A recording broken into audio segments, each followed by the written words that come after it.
Welcome to another RKMCS Criminology lecture series. My name is Hunter, and I am your lecturer for today. Our topic falls under law enforcement administration, specifically comparative police systems. It is my hope that after this short presentation, you could be able to gain insights about world policing, from its early European beginnings to the current modern policing worldwide. So, you can take notes, or simply pause and rewind this video, for you to be able to follow through. Before we proceed on the main topic, let me share with you the concept of the word comparative. The word comparative denotes the degree or grade by which a person, thing, or other entity has a property or quality greater or less in extent than that of another. For instance, comparative policing is the process of outlining the similarities and differences of one police system with that of another, in order to discover insights in the field of international policing, or coming out with best practices in crime prevention and law enforcement. The theories and practices in law enforcement have been compared in several studies under various circumstances. The goal is to test whether the theory and practice in policing needs modernization, to meet the demands of the present trends in crime fighting. Comparative research is usually carried out by the safari method, meaning, a researcher visits another country, or by collaborative method, where the researcher communicates with a foreign researcher.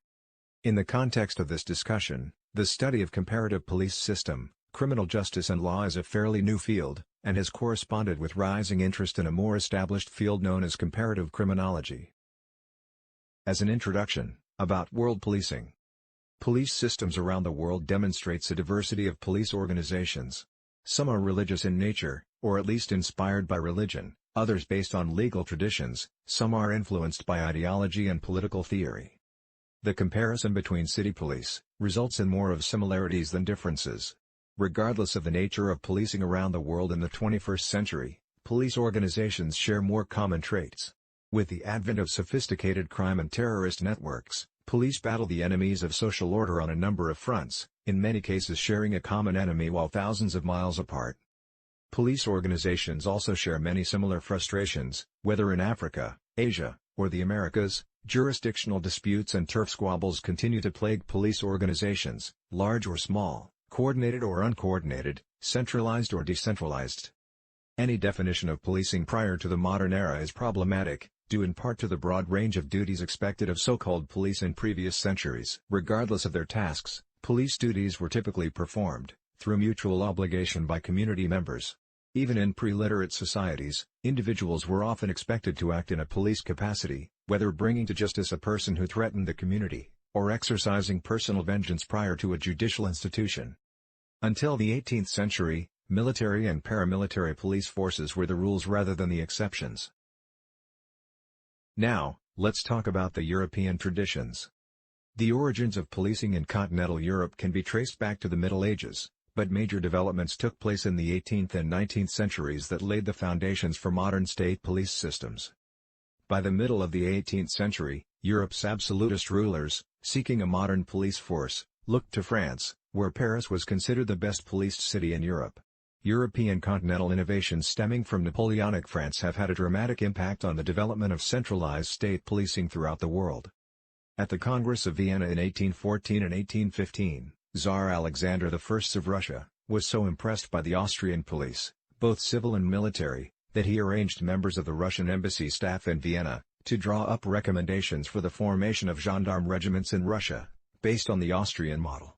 It was not long before Russian gendarmes, often referred to as mounted police, were operating alongside the army, under the direction of police commanders, in Moscow and St. Petersburg. In the 18th century, continental police functions transcended the traditional duties conducted by common law police. Germany had special forces devoted to individual tasks, including insurance police, mining police, water and dike police, field and forest police, cattle disease police, hunting police, fisheries police, building police, and so forth. All of these forces represented state functions and were responsible to state oversight, with governmental activity and regulated by the police. The Russian police. By the 20th century, Russia was the most policed nation. The word police was used for the first time in Russian legislation by Peter the Great, when he set up a police administration for St. Petersburg in 1718. This force was not a separately organized force, nor was it similar to contemporary police systems in Europe. But by this period, the greatest influence on the police force stemmed from the Paris police model, founded by Louis XIV in the 1660s. By 1666, the police position of Lieutenant General of Police had been established. The police were responsible for a variety of administrative and judicial tasks, including controlling prices, weights, and measures, inspecting markets, apprehending criminals, and conducting surveillance of suspected traders. Now, let's look at the French and British police. French police origins can be traced back to the 16th century. 300 years later, mounted gendarmes and archers consolidated to form the nucleus of what eventually became known as the gendarmerie. Gendarmerie is a slang for police officers on the continent. From 19th-century creation of British policing, historians noted that what set apart French policing from the British model was its long continuity. A second important variation was the more administrative nature of French policing, that brought it more into the realm of civil life. But the glaring difference between British policing and the French was that British policing was considered an expression of the community, as opposed to being derived from the king. During the French Revolution of 1789 to 1799, a national gendarmerie was entrusted with maintaining internal and external security. During the Napoleonic Wars of the early 1800s, many countries within the French circle adopted similar police units. The gendarmerie model of policing influenced France's neighbors, Italy and Spain. Most notably, the Italy's Carabinieri and Spain's Guardia Civil. The reason England did not adopt this model was because England's insular nature, which led to less involvement in conflicts with its neighbors, during the 16th and 17th centuries. In 1799 Napoleon I appointed Joseph Fouché as the Minister of the General Police of the Republic of France. His ministry was considered mostly political in nature and he was reportedly unconcerned with such ordinary police matters as vice and street lining. From the start, Fouché demonstrated a remarkable acumen well suited to police work.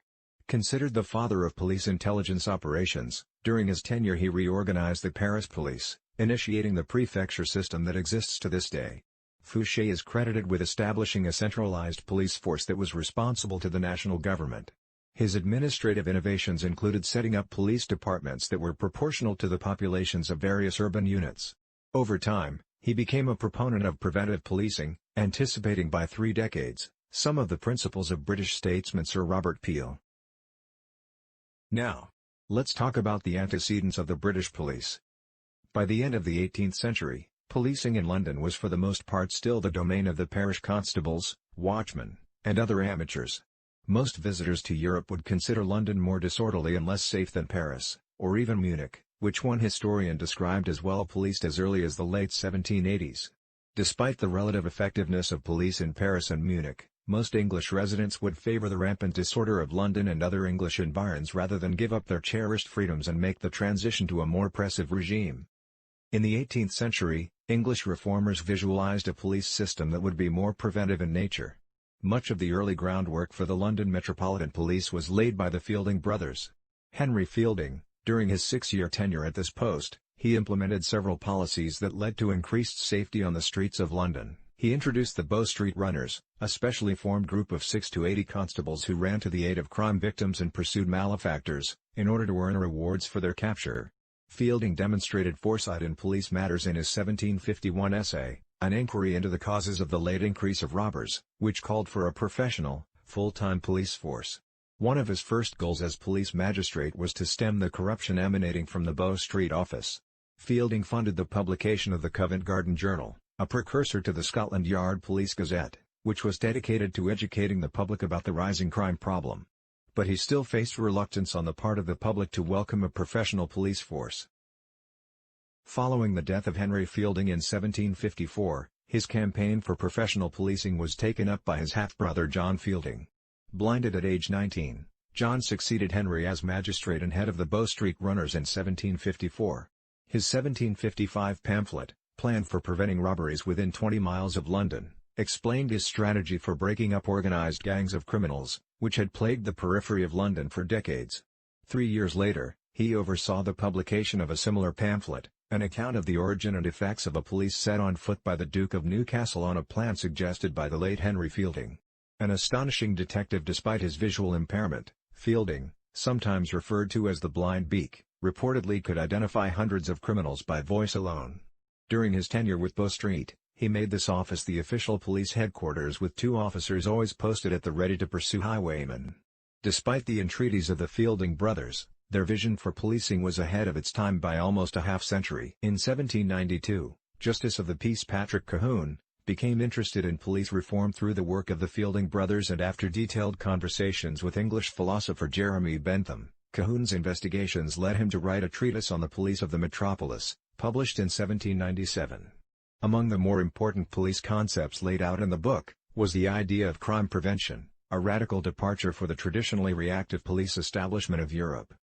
Cahoon was perhaps one of the greatest influences on Sir Robert Peel, who was credited with creating the first modern police force in 1829. Cahoon was also credited with the creation of the Thames River Police in 1789. In 1800 his treatise on the commerce and police of the River Thames saw publication. His writings led to improved police professionalism and the first systematic examination of crime costs and origins. An advocate of paid professional policing and of recruitment and management under a central authority free of political interference, he spurred police reform and introduced new solutions to maintaining public order in an era of urbanization and industrialization. Next was London Metropolitan Model. Although Robert Peel has received most of the credit for developing modern policing, some scholars subscribe to the belief that he deserves credit more for introducing the bill that inaugurated the London Metropolitan Police experiment and for his selection of Sir Charles Rowan and Sir Richard Mayne, who actually organised and planned the new police force following Parliament's passage of the Metropolitan Police Act of 1829. Regardless of who deserves the credit, the establishment of the London Metropolitan Police replaced the age-old system of the night watch with regularly paid, full-time officers. Under the direction of Rowan and Mayne, the force overcame the trepidation of the public about a strong police force by improving community relations and reinforcing its image as a civilian police force. From Europe, let's move to the Asian region. Let's look at policing development in Asia. While it is almost impossible to find a comprehensive translation for the term police in Chinese, there are at least two different translations. Public security organs, or jiguan, is the formal term for all police organizations from the high ministerial to the lowest local level, while jingcha refers to the substantive duties of vigilance and investigation. Chinese police traditions predate Robert Peel's model by more than 2,000 years, originating in the Shang era of 1700 to 1100 BC, a millennium before China became a single state. During this pre-imperial period, clans formed the most important social structure, and, like the Anglo-Saxon tithing system, clansmen maintained order and security through self-policing. The Chinese system of mutual responsibility can be traced back to legalist reformer Shang Yang 338 BC. His advice was taken to heart when the people of the rapidly expanding Qin kingdom were organized into groups of 5s and 10s mutually to control one another and share one another's punishments. By mandating this system of mutual trust, the seeds were sown for the mutual mistrust of neighbors and associates that became a hallmark of China's 20th century police state. In the 13th century, rising crime led to a demand for more social control. Much in the way that modern peace officers claim that more police means less crime, the Chinese also believed this unproven axiom. But, from a medieval perspective, Chinese foresight is striking, particularly when increased emphasis was placed on employing a better quality of officer. In the 1600s, a northeastern tribe known as the Manchu invaded China with the support of a formidable number of civil servants who had been disenfranchised during the previous Ming dynasty 1368-1644. The Manchu have been credited with reforming and strengthening the peasant civilian police system, and for the first time in Chinese history, the country had a nationwide police system complemented by a network of plainclothes policemen who kept tabs on the lives of Chinese citizens. By the early 18th century, this system was used in a number of capacities, including such official tasks as census reporting, surveillance, and registration activities. In 1901 a proclamation was issued ordering the establishment of police brigades in every Chinese province. At the same time, Chinese police reformers concluded that the creation of a modern police force based on Western and Japanese models could go a long way toward counterbalancing the power of elites and local gentry. In 1902, a 500-man police force was established southwest of Beijing and provided with its own training academy. Japanese and Western policing would exert tremendous influence on the development of Chinese policing. The Japanese were so influential that the Chinese word for police jingcha originated from the Japanese keisatsu. The Japanese influence indirectly brought European traditions into China in the early 1900s as well. In 1871, following the Meiji Restoration in Japan, Tokyo made the transition from a system of constables to a metropolitan police force. The following year, Toshiyoshi Kawaji was sent to Europe to study contemporary police systems. He returned in 1873 with a program of reorganization based on German and French police systems. What he learned strongly influenced the Tokyo Police Academy, and during its first 6 years more than 1,000 sergeants and inspectors admitted through the program. The Japanese police system would then serve as a model for the Chinese, until the late 1920s, after which German police advisors would play an increasingly important role. The first efforts at police modernization in China, at the turn of 20th century, were quite different from advances that would be made under the nationalist regime, 2 decades later. The 1930s saw the new nationalist government set up its own police corps. President Chiang Kai-shek was reportedly an admirer of German and Austrian policing. In fact, the Chinese word for public security, Gonggen, is rooted in the German translation.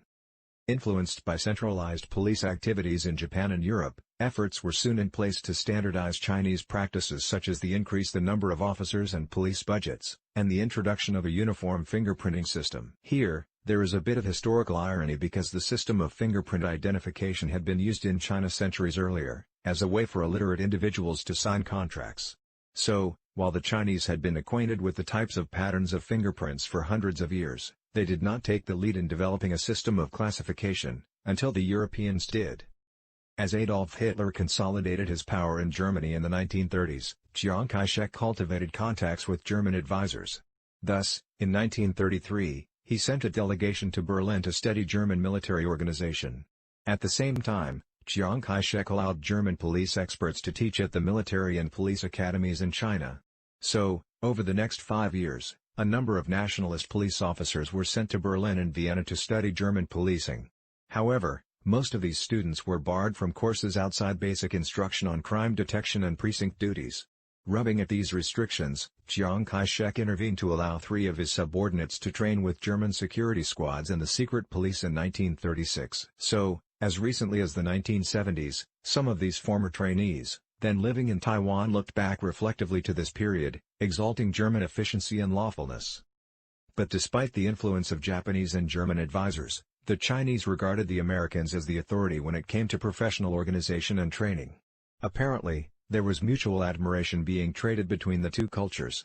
According to police reformer August Vollmer, he was inspired, in his quest for a better educated college cops, by the writings of Confucius. Vollmer was accorded the fame as father of police professionalism. He placed great faith in the Confucian philosophy. In the early 1930s, one Vollmer protégé served a stint as advisor to the Nanking Ministry of Interior, prior to the overthrow of Chiang Kai-shek's nationalist government in 1949. The police force, including officers in Taiwan and mainland China, numbered almost 1 million at that time. Let's go to American policing. United States exemplifies decentralization in policing, in stark contrast to the centralized model that dominates most of the world's forces. British, French, Spanish, and Dutch colonies left their imprints on the American criminal justice system, but none was more influential in determining the course of policing as the British. Between 1608 and the end of the American Revolution, most American sheriffs and constables were appointed by colonial governors and performed the same tasks as their English counterparts. As the nation struggled with the forces of urbanization and industrialization during the early 19th century, communities created civil police forces, making the transition from amateur unpaid watchmen to more formal arrangements. In the first years of the new century, Boston became the first city to require by statute a permanent night watch. In 1844, New York City's traditional night watch was legislated out of existence and replaced with a new system comprised of separate day and night police forces, making New York the first city to merge its day and night forces into a uniformed police department along the lines of the Peel model. Between 1870 and 1900, most large American cities established professional police forces. Police chiefs, such as Berkeley's August Vollmer and Cleveland, Ohio's Fred Kohler, rose to prominence after introducing a number of progressive reforms. Vollmer is considered the originator of the modern American police organization. Among his achievements was establishing a departmental code of ethics, introducing requirements that police officers attend college, and instituting the use of lie detectors and motorcycle and automobile patrols. State policing gained increased support due to the ineffectiveness of county law enforcement and the rise in labor conflicts between 1910 and 1915. Between 1915 and 1923, 27 states created some type of state police force, although some created highway patrols in response to the growing popularity of the automobile by citizens and criminals. Others adhered to the Pennsylvania paramilitary model of policing. The onset of the Great Depression stimulated the state police movement, leading to the creation of 15 state police units between 1929 and 1941. Of these, 12 followed the highway patrol model. The 1940s and 1950s saw police departments across the nation continue the trend toward professionalization. Police reformers such as William Parker in Los Angeles and Orlando Wilson in Chicago personified the model of professional, impartial law enforcement. By 2001, most major police departments had adopted the community-based policing philosophy, demonstrating a dramatic shift from traditional reactive policing to a more proactive approach. There you go, ladies and gentlemen, an introduction to comparative police systems. I hope that you were able to refresh your knowledge about world policing. Thank you for watching and listening. Kindly like our Facebook page and subscribe with our YouTube channel for more educational videos. Also, please visit and sign up at our website www.criminologysolutions.com.